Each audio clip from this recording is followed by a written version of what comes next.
The rain pounded against the stained glass windows of St. Mary's Cathedral in downtown Chicago. But inside, the air was thick with the scent of lilies and unspoken regrets. Alex Thompson stood at the altar, his hands trembling as he clutched the eulogy for his grandfather, the only family who'd ever truly seen him.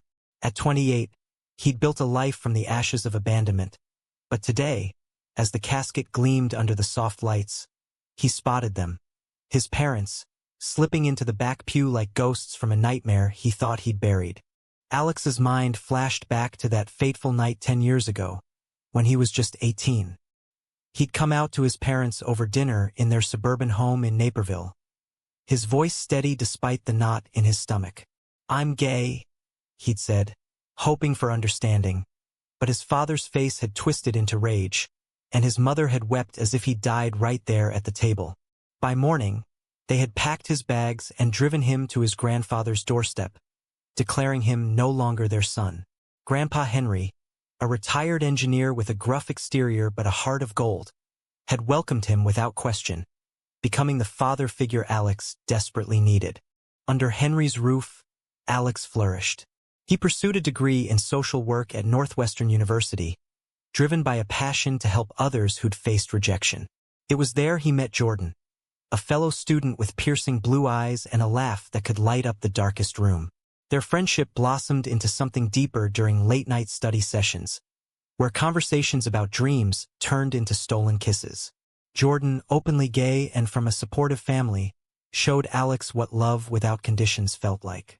They moved in together after graduation, building a life in a cozy apartment in Wrigleyville, surrounded by friends who became their chosen family. But life wasn't without its storms. Alex's work at a LGBTQ+ youth center exposed him to the harsh realities of societal prejudice. Teens kicked out of homes, facing homelessness and discrimination.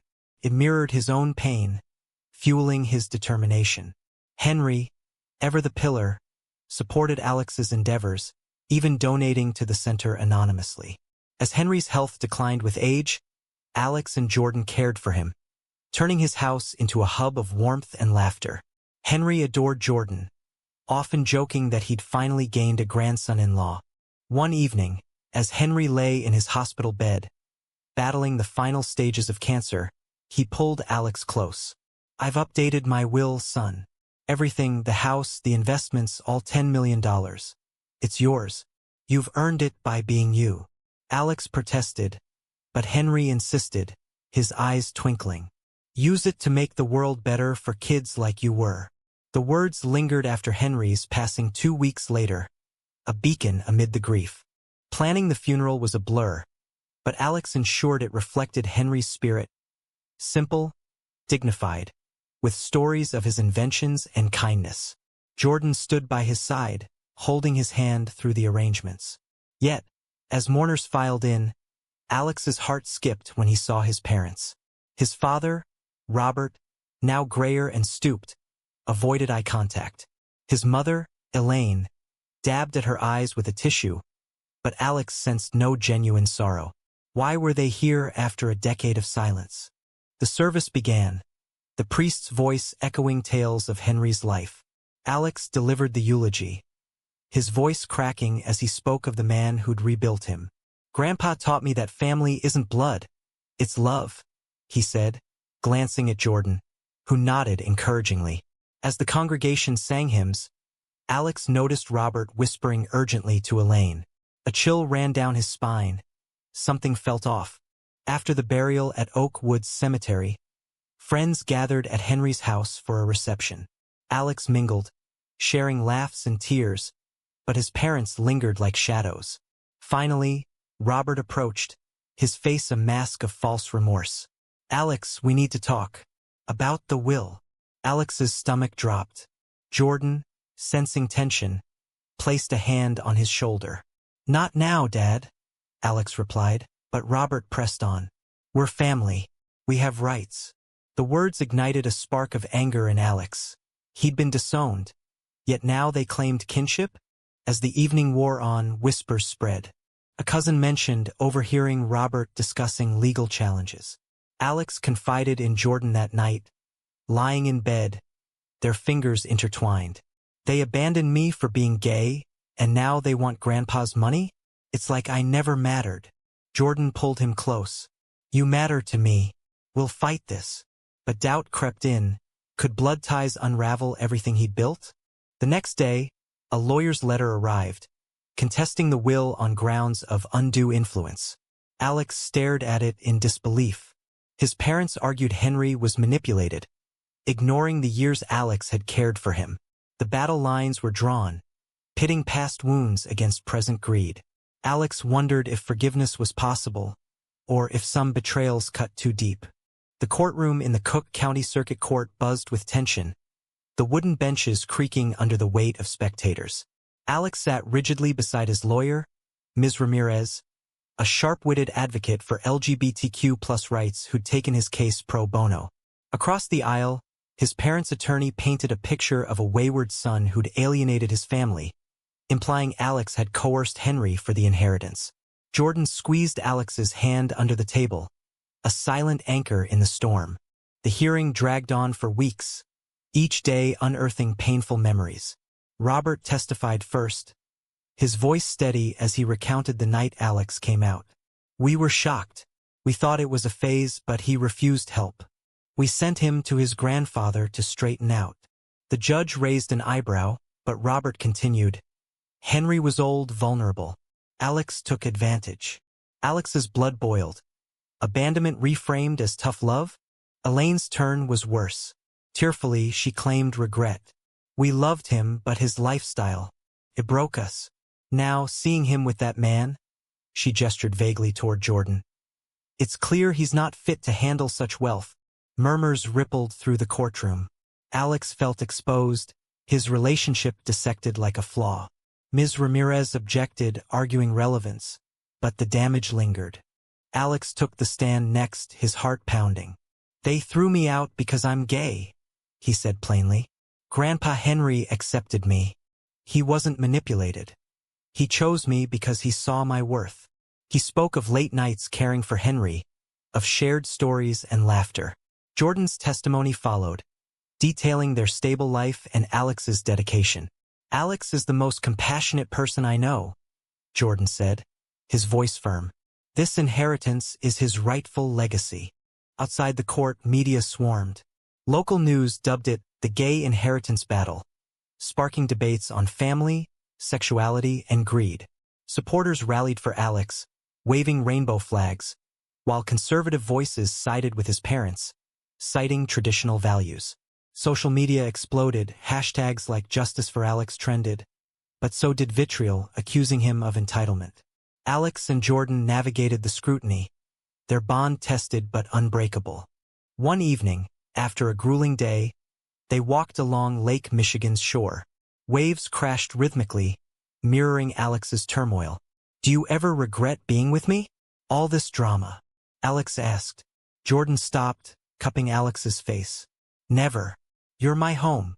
Their kiss under the setting sun was a quiet rebellion against the chaos.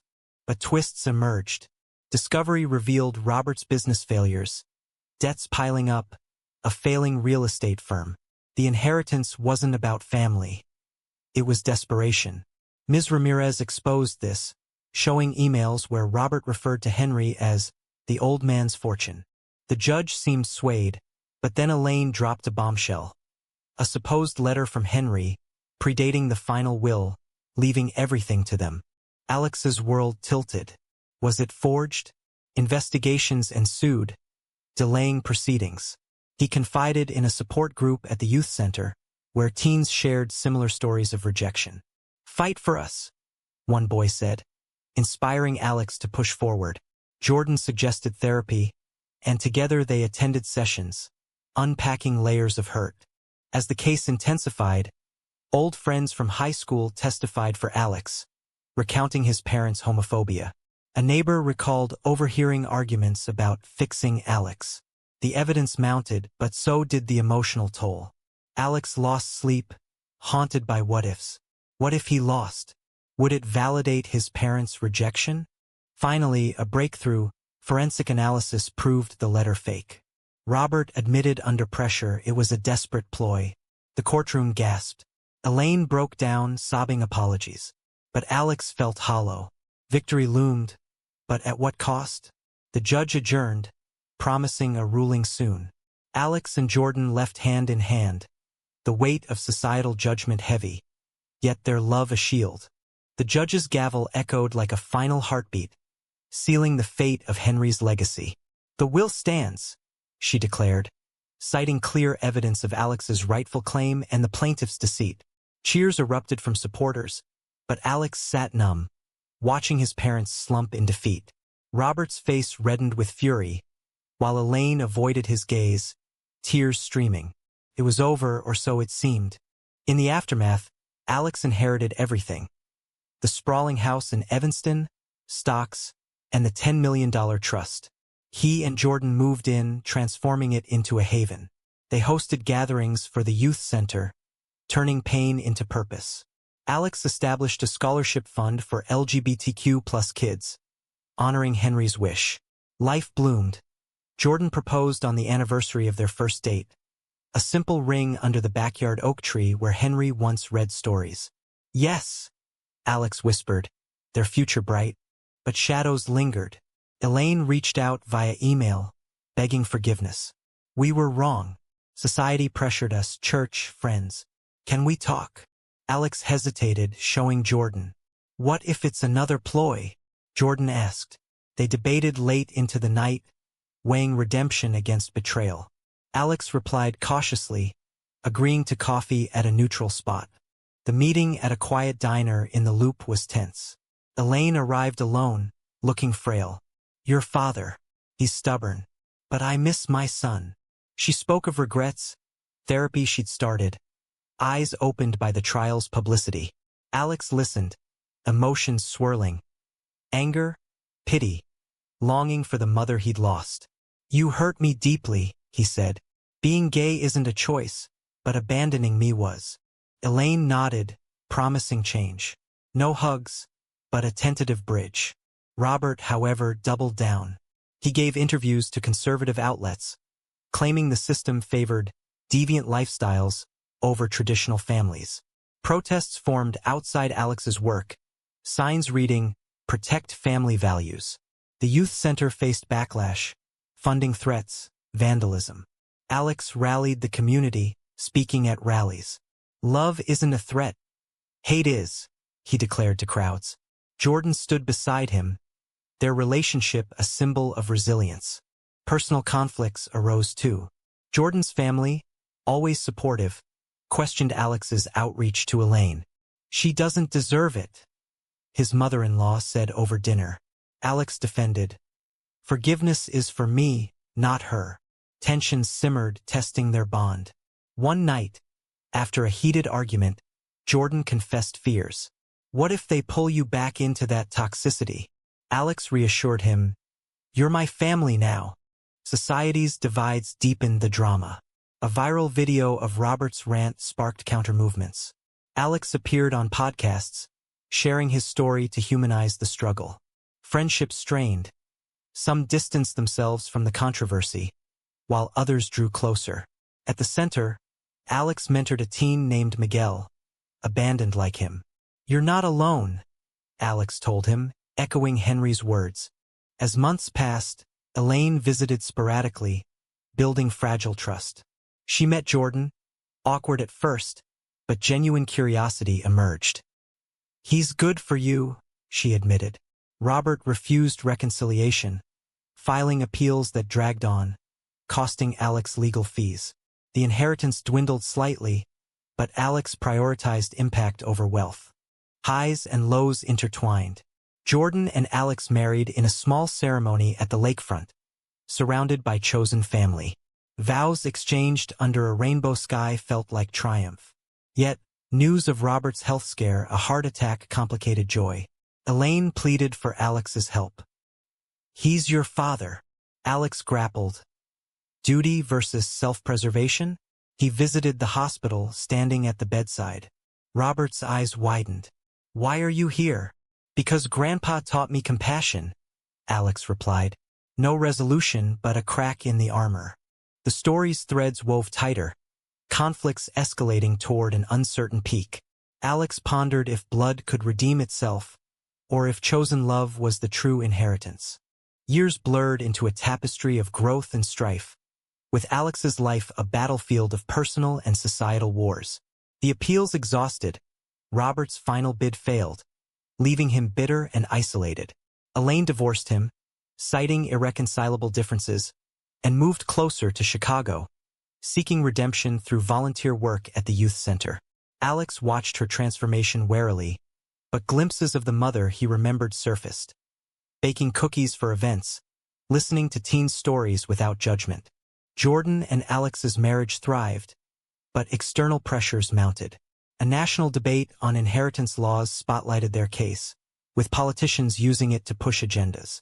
Conservatives argued for parental rights, proposing bills limiting LGBTQ plus adoptions and inheritances. Alex testified in Washington, D.C., his voice echoing in congressional halls. Family isn't defined by biology, it's by actions. Jordan accompanied him, their united front a powerful statement. Back home, Miguel flourished under Alex's guidance, coming out to his own family with mixed results. It reminded Alex of his journey, fueling his advocacy. But controversy brewed when a leaked document revealed Robert had donated to anti-gay organizations post-trial. Outrage ensued, boycotts of his former business, public shaming. Alex refused to gloat, instead channeling energy into education programs. Intimate moments provided solace. Evenings on the porch, Jordan strumming his guitar, Alex leaning on his shoulder. These anchored him. They discussed starting a family, exploring adoption. "We could give a kid what I never had," Alex said. Jordan agreed, but fears lingered. Would society accept two dads? Applications began, interviews grueling, biases subtle but present.